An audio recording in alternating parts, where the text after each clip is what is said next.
Ever wondered what it takes to get banned forever from a talk show? Forget scripted scandals or staged drama.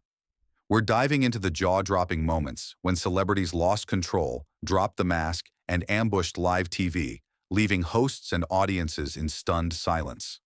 What happens when you go too far and there's no second chance? Would you risk your career for a moment of raw honesty or pure chaos? Let's break down the wildest talk show ambushes that got these stars blacklisted for life. Madonna versus David Letterman, 1994. If there was ever a moment that defined the phrase "too hot for TV," it was Madonna's infamous 1994 appearance on The Late Show with David Letterman. This wasn't just an interview. It was a cultural detonation that left censors gasping and audiences scrambling for the remote.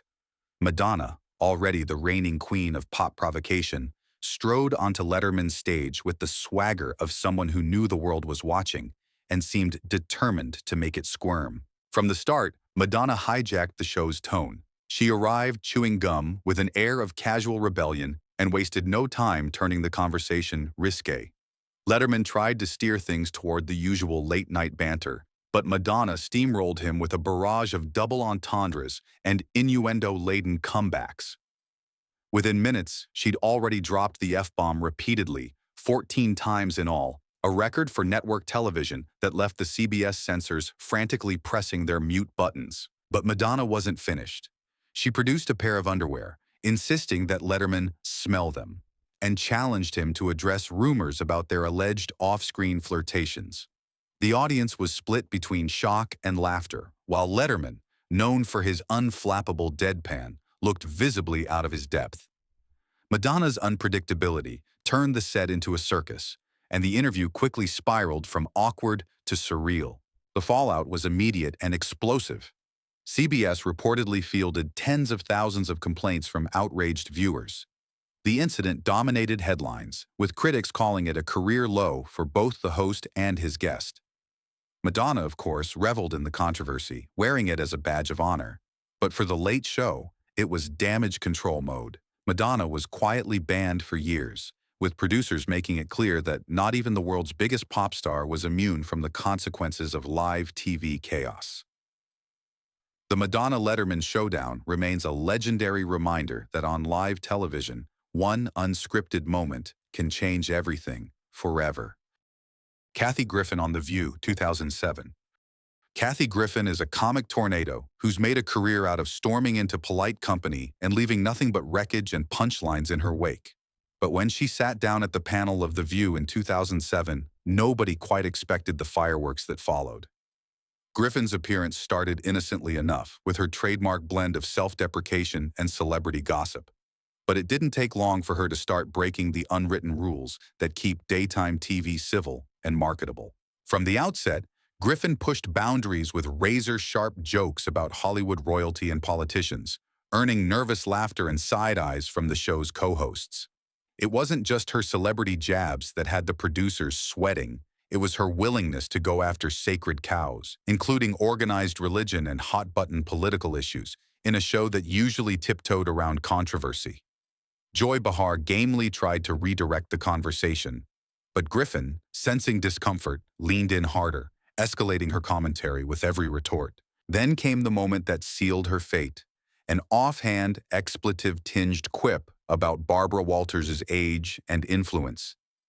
You could feel the temperature drop instantly. The panel froze. Walters, the legendary host and executive producer, was famously protective of her legacy, and Griffin's punchline landed with a thud.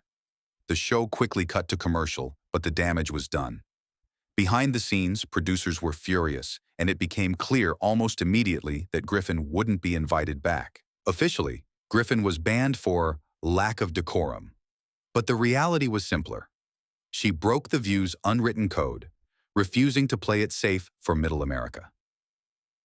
Griffin, ever the iconoclast, wore the ban like a badge of honor, mining the controversy for new material in her next stand-up tour. Her ambush remains one of daytime TV's wildest moments, a lesson that even on safe shows, the line between funny and forbidden is razor thin, and crossing it can mean exile for life. Hugh Grant on The Daily Show, 2012.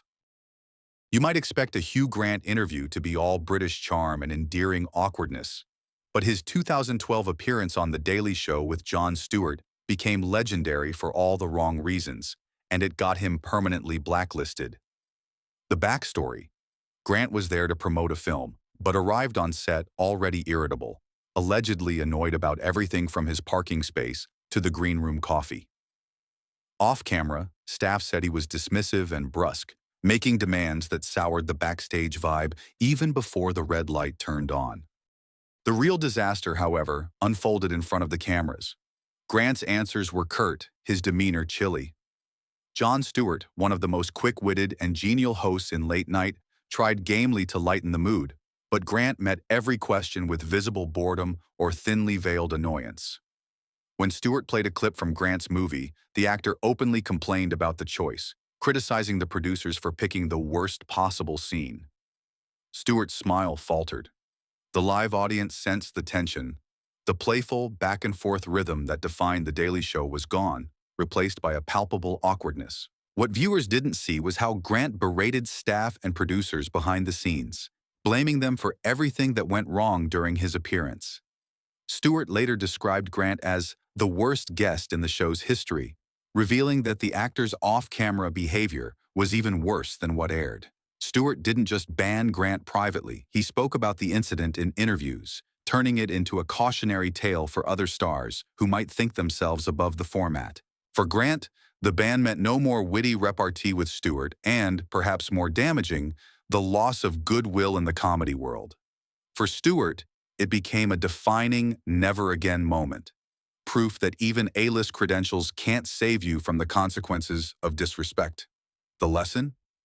On talk shows, a little humility goes a long way, and even one bad ambush can get you shut out for good. Vince Vaughn on The Ellen DeGeneres Show, 2010. Vince Vaughn is known for his lightning-fast wit and playful, offbeat humor, but in 2010, his appearance on The Ellen DeGeneres Show took a turn that neither he nor Ellen's team saw coming.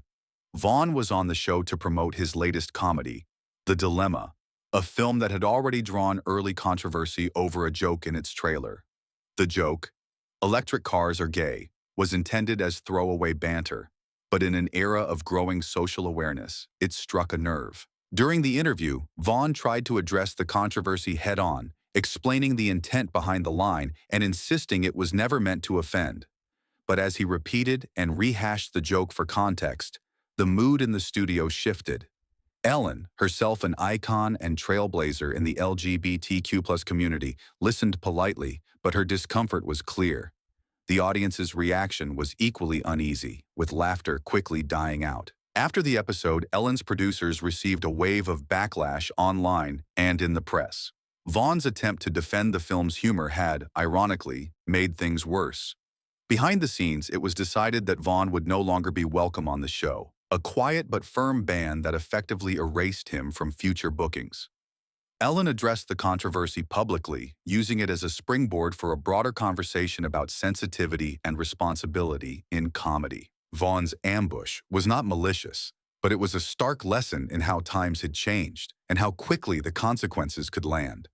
The incident sparked debate throughout Hollywood about where to draw the line between edgy and offensive, especially on platforms known for inclusivity. For Vaughn, the aftermath was a mix of regret and frustration. For Ellen, it was a defining moment that reinforced her show's reputation for both warmth and accountability. The lesson lingered. On talk shows, the real test isn't just making people laugh, it's knowing when the joke has gone too far. Joan Rivers on The Tonight Show starring Johnny Carson, 1986.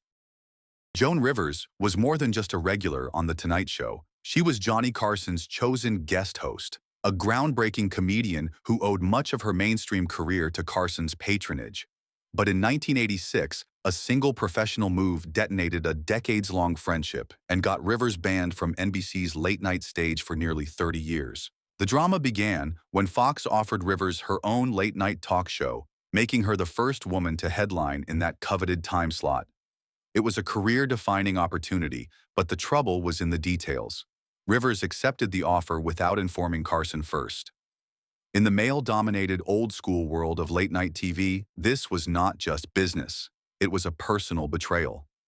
When the news broke, Carson felt blindsided, especially since he'd mentored Rivers and given her one of the most high-profile spots in television. Rivers appeared on The Tonight Show to discuss her new venture, but the atmosphere was icy. Carson barely hid his anger, keeping the conversation clipped and cold. Rivers tried to diffuse the situation with her trademark humor, but the tension was undeniable. After the cameras stopped rolling, Carson cut Rivers off completely, both personally and professionally. NBC banned her from returning, and Rivers' new show faced its own uphill battle without the support of her former mentor. For Rivers, the exile was devastating. She was shut out of the late-night club and, by extension, much of the mainstream TV landscape. For Carson and NBC, the ban was a public message about loyalty and the cost of crossing powerful gatekeepers. Rivers later spoke openly about the pain of being ostracized, while Carson never relented. The ban held until after Carson's death, when Jimmy Fallon finally welcomed Rivers back, closing the loop on a chapter of TV history that proved ambition can open doors but also slam them shut. Martin Lawrence on Saturday Night Live, 1994. If you ask SNL historians to name the most jaw-dropping monologue in the show's history, Martin Lawrence's 1994 appearance almost always makes the list, and for all the wrong reasons. At the time, Lawrence was one of the hottest comics in America, riding high from his hit sitcom Martin and a reputation for raw, unfiltered stand-up. But when he stepped onto the SNL stage as host on February 19, 1994, nobody, not the producers, not the censors, and certainly not the audience, was ready for what came next. Lawrence started out with his trademark swagger, poking fun at SNL's notoriously uptight backstage rules. But just minutes in, the energy shifted from edgy to downright uncomfortable. Launching into a lengthy, explicit rant about women's hygiene, Lawrence let loose with details so graphic that even the seasoned SNL crew was left speechless. He riffed on topics from yeast infections to what he claimed were declining standards of feminine hygiene. The punchlines weren't clever double entendres, they were shock comedy, served raw. The live audience at 30 Rock, used to the occasional SNL controversy, shifted in their seats as the monologue pushed further and further past the boundaries of mainstream television. By the time Lawrence quipped, "Some of y'all need to put a tic-tac in your ass," network censors were in panic mode. Producers scrambled behind the scenes, and Lorne Michaels, SNL's legendary creator, realized they had a full-blown crisis on their hands. The Monday after the show, NBC was inundated with hundreds of complaints from viewers and sponsors alike. In reruns, the entire section of Lawrence's monologue was cut and replaced with a voiceover warning about technical difficulties. The fallout was swift. Lawrence was effectively banned from SNL for life. He wasn't invited to anniversary specials, wasn't mentioned in retrospectives, and the SNL team made sure the moment became a cautionary tale. Even years later, Lawrence defended the performance as pure, uncensored comedy, but he also admitted it nearly cost us all our jobs. For SNL, it was a vivid reminder that live television is unpredictable, and sometimes crossing the line means you can never come back. Gilbert Gottfried on The Tonight Show with Jay Leno, 1999. Gilbert Gottfried, renowned for his gravelly voice and fearless delivery, brought chaos to The Tonight Show in what became his final appearance. Known for off-color humor, Gottfried saw this as an opportunity to push boundaries. Yet even the show's usual latitude had limits, and this night pushed him straight off JR. He began with typical edgy banter, riffing on taboo topics that ranged from controversial politics to darker social jokes. Leno, ever the host, attempted to temper the chaos with his trademark charm, but the audience reaction grew visibly uncomfortable as Gottfried barreled over lines of decency. The turning point came when Gottfried advanced into territory involving recent tragedies, content that made even the famously unfiltered Leno pause. Behind the scenes, Tonight production realized they'd hit a wall. They initiated an unprecedented cut to commercial in mid-joke, a silent but powerful signal that the content had crossed the show's boundaries. This move effectively ended Gottfried's run on the show, with no official statement but a clear uninvitation. The incident is still referenced among talk show insiders, as proof live TV still has rules, even for the most outrageous guests. Gottfried later embraced the fallout. He doubled down on his reputation as the comedian who wouldn't apologize for offending anyone. But the Tonight Show ban was more than a footnote. It became a defining moment in his career, marking the rare time when a performer truly got ambushed by the format and paid a price for it. Donald Trump on The View, 2011. Long before the White House, Donald Trump was no stranger to talk show controversy, but his 2011 appearance on The View turned daytime TV into a full-scale battleground.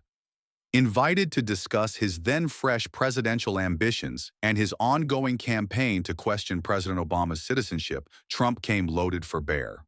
What followed wasn't an interview, it was a televised war of words. From the moment Trump opened his mouth, the tension in the studio was palpable. The hosts, Whoopi Goldberg, Joy Behar, Barbara Walters, and Elizabeth Hasselbeck, didn't hold back. Behar and Goldberg especially took Trump to task for his birther comments, challenging him point by point and refusing to let him control the conversation. The exchanges quickly escalated, moving from pointed questions to outright shouting. At one point, Behar snapped, "Did I look warm and fuzzy?" And Goldberg called the entire premise of Trump's claim BS. The audience cheered and booed, turning the segment into something that looked more like a wrestling match than a daytime chat.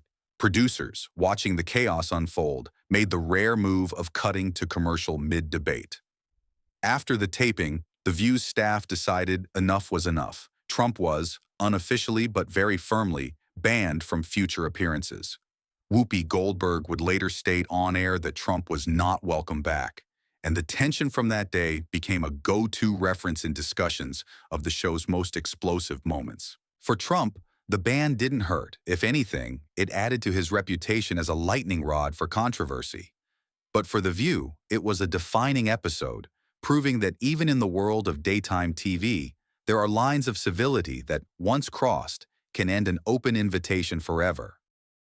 Andrew Dice Clay on Saturday Night Live, 1990. When Andrew Dice Clay was announced as the host for Saturday Night Live in May 1990, the stage was set for one of the most volatile episodes in the show's history. Clay's reputation preceded him. He was the Dice Man, known for his brash, unapologetically crude humor and a stage persona built on shock value. From the get-go, his SNL appearance drew protest. Cast member Nora Dunn refused to participate in the episode, and musical guest Sinead O'Connor dropped out as a direct response to Clay's misogynistic and homophobic stand-up routines. The controversy was palpable even before Clay stepped onto the stage. NBC prepared for the worst, implementing a 5-second broadcast delay to try and censor anything that went too far. As Clay delivered his monologue, the tension in the room was electric. Some audience members roared in support of his audacity, while others sat in stunned silence. Throughout the show, Clay stuck to his brand, unleashing an onslaught of jokes that walked the razor's edge of decency, touching on sensitive topics that had made him infamous. Although the episode garnered high ratings, the backlash was immediate.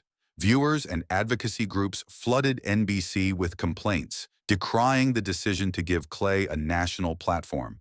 Sponsors expressed their discomfort, and the media dissected every line of his performance.